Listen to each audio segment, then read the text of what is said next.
Hello, this is Dave Kellstrom with Outbound Excellence, and welcome to our series Spotlight on Technology. And today we have with us Bob Bartol, the founder and CEO of Bartol Research, and also the inventor of the Bartol Mag Probe, which is a revolutionary non-contact method of testing electrically operated solenoid valves and relays that are 99% faster than a voltmeter. Thank you very much, Dave. It's my pleasure to be here, and it isn't often that we have this opportunity to present our new inventions that are revolutionary in any field. But I really appreciate it, and thank you very much. You're welcome. Bob, introduce us to the Mag Probe and tell us what some of the main advantages are of the Mag Probe over a volt or an ohm tester. Thank you, Dave. Well, the main advantages are speed. And if you look at this little relay here, it's an ice cube relay. Now, these are used throughout industry, and the example I have here to give you is with elevators. There may be 50 or 100 of these in one elevator, and when you open the panel to test it, it's just thousands of wires to check. If you do it with a voltmeter, how would you find the correct wire behind it? You have to go to a schematic and find out wire number so-and-so on such and such a relay, which you see all little contacts behind here. Now you take the voltmeter and you measure the voltage. Now you read a voltage if you get that far. It takes a long time to find it on the schematic and then check it, and you take a reading. Even if you took a reading, you don't know if there's current through the coil. Now if you take a voltmeter, a mag probe, you hold it right up to the relay. Can you imagine 50 of these together with all the wires behind? There's a panel right in here, and behind this panel you look and there's all these thousands of wires. Now I want to check this relay and see if it's energized. Now you see that light come on right there. That's what it takes. That's how long it takes, just a second. And once you get the spot on all these little ice cube relays, you know where to go on each one. Now I've checked it in 1 second. What it normally takes, the voltmeter, and still, even if you get a voltage measurement, you're not sure you don't know if there's current through the coil. If you wanted to do that, you'd have to completely power off the elevator and pull a relay out and make a resistance check across the coil, which is not good because sometimes you can detect a resistance in it, which is correct, and then you plug it in with power and it opens. It doesn't work anymore. It breaks the circuit. But with these ice cube relays, specifically that illustrates what it can do. So you've eliminated a downtime of an elevator from anywhere from 20 minutes to an hour to sometimes 2 hours to find the problem. With the old method, with this, you do it in 1 second. So tell us a little bit about it. How does the Mag Probe operate in humid conditions? Well, Dave, you asked if it would work in humid conditions, but not only, let's assume that's salt water, and this is a extreme humid condition. Now, I drop it in this water, and in our initial test, we had 4 units in a quart jar of water. We dropped the 4 units in, and we watched them every day until finally one did fail. And the first one failed after 30 days immersed in salt water. But it can be fresh water, but in the case of the offshore drilling rigs, they really like it because it doesn't react to salt water or to chemicals. By that measure, it does not. So you see this operating on and off underwater. How about as far as the environment goes? How does the Mag Probe operate in extreme hot and cold weather conditions? Okay, that's a good question because we did receive a call. I've received a call from Alaska. In fact, the north slope of the mountains up to. They said the temperature there was 80 below zero, and it operated 80 below zero. And I said, well, the specifications at 40 below zero, but I'm glad to hear it works at 80 without any problems. But they said not only does it work at 80 below zero, but we have a wind chill factor of minus 125 degrees. Now typically, material has a glass point. When it reaches so cold, it shatters, and it didn't. So there it was at but he said we do normally keep it in our pocket and then pull it out and use it, but at minus 80. In our initial test, we put it in a cold chamber, and the cold chamber was 80 below zero. We did that for 7 days without any problems, without a failure. Secondly, we then put it in a hot chamber, which was up to 160 degrees Fahrenheit, and it worked without any problems. Now typically in testing materials and instruments, they call a thermal shock. So we did a thermal shock, which is the ultimate and extreme shock, where you put it in, say, 10 below zero, and then bring it out and put it in 110 degrees or 100 degrees outside. That's the thermal shock. Now if anything's going to fail, that'll certainly kill it because it's a tremendous shock to the material used inside and outside of it. But it survived the thermal shock test too, which was very, very satisfying to see that. So I expected plus 160, but actually our test went up to 180. I didn't want to cook it, and bake it, but we wanted to have an extreme temperature to make sure we didn't have any deformation of the material, and it didn't. Everything survived perfectly. Sometimes parts become magnetized during manufacturing. At what level of magnetism will the mag probe detect? Well, typically the sensitivity of it is 3 Gauss as it stands here or better. If we use the little magnet that comes with it, we can adjust that down to 1 Gauss, and in many cases less than 1 Gauss. But if it's so sensitive, if it picks up the magnetic field of the Earth, we don't want that. So we don't sell those, but we do have that happen occasionally. It's rare, but it does happen where we can actually detect north and south poles in the Earth. And the closest competitor to us, well, if there was any, but after what it does, but their sensitivity was 300 Gauss and ours was 3, which is 100 times more sensitive. But then when we put the little adjustment magnet on the tip of it, we got to 1 Gauss, which made us 300 times more sensitive than they are. When we test large solenoids and relays, the magnetic fields may overlap. Can you reduce the sensitivity? Yes, we can. This came about with a company, I think it was oil companies and a drill, they were doing refining.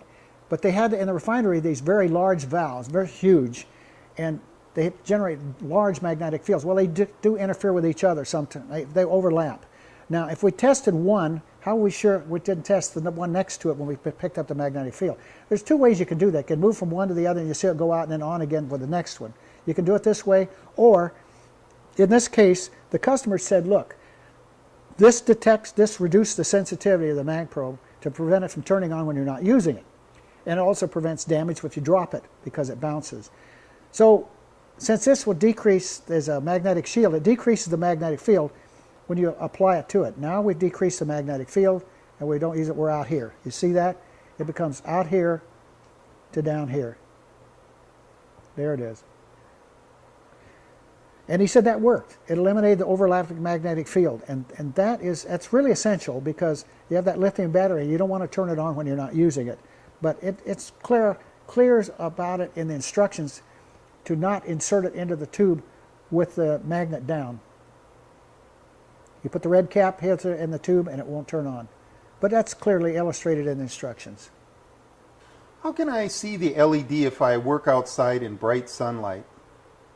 And this came in a reply to one of our customers that used it in outside activities such as oil companies and chemical companies and plants, where they have valves outside of the environment inside where it's so shielded from the sun. So what they did, they said, well, the LED is kind of hard to see, so they wrapped electrician's tape around the red cap and looked down the red cap to see the LED. But we don't have to do that to every one. So I said, what can you do about that?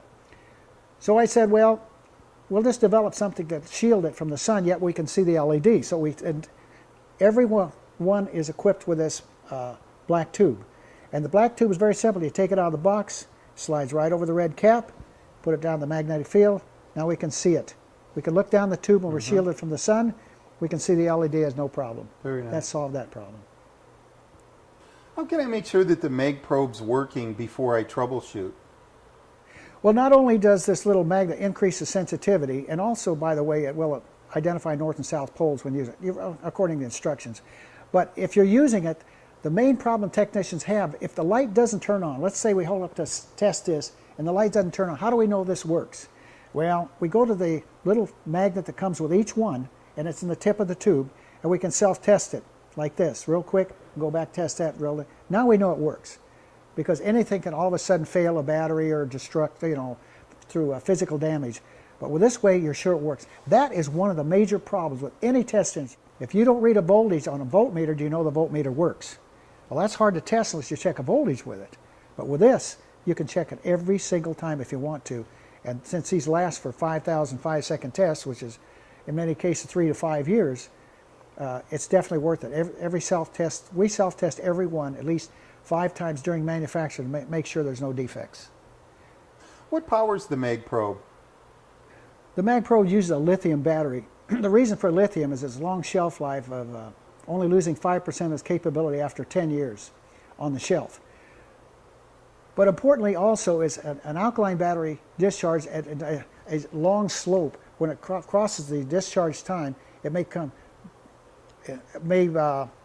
become intermittent. And sometimes it works, but with a lithium, when it quits completely. Now I'm asked, well, can I replace the battery? I say no, because it's been designed to be totally sealed, to be intrinsically safe from explosion-proof atmosphere. But it also works in humid climates. But when you consider that this will operate for 5,000 5-second tests, which translates into roughly 3 to 5 years, and each time you make a test, it takes only seconds. Now we had a customer call us from Canada and in the elevator business, and he said, you're not going to believe this, but we had a strike up here and the supervisors had to start testing the elevators. But they had a couple of these in a drawer that they hadn't used yet, and they thought, well, we'll just give it a try. Well, they did, and they worked extremely well. So they called us and they said, we put these into service, and after evaluating the savings, what we had, how much profit we made more, we found out for every one of these in service, we made $10,000 more per year for every one. And we have all our technicians have these now. And if they last 3 to 5 years, it takes about 2 seconds to make a test, you're talking about 10,000 more profit per year per unit that they place into service. Have your customers encountered problems with new solenoid valves? Yes, they have. And what happens is when you test a solenoid valve, you test the coil, and inside of the solenoid valve is a little metal rod that moves up and down as it's activated or open or closed. The critical part is when they're turned off, they should become demagnetized. If they're not, they can kind of float on on-off condition, or not be completely off or not completely on. Now when this happens, just for example, if you're in a rough air in an airline and you have a solenoid valve that's still partially off or on, and you hit rough air, it can go off and on, which can also cause flame out or cut off of fuel to not only jet engines but all engines and aircraft. And so the way we check it, a customer called and he said, I have one on I'm testing now, and I'm testing a magnetic field and it isn't on with power. I said, well, where is it? Turn the power off, make sure it's off. And he said, it's completely off, it's not even connected, it's laying on the bench. So I went up testing, he said, I'm still getting a reading. I said, well, you shouldn't be, because that core in that solenoid valve isn't completely demagnetized. So we did a further test on there, and he said, well, what I did, I took this one, left it on the bench, pulled another one out of the box, and it didn't test for this magnetic field with it off. So I cycled it several times, tested, and it was completely turning off magnetically. I installed it and placed this brand new one that I tested, and it worked. So it told me that it was partially turned on even when the power was not applied.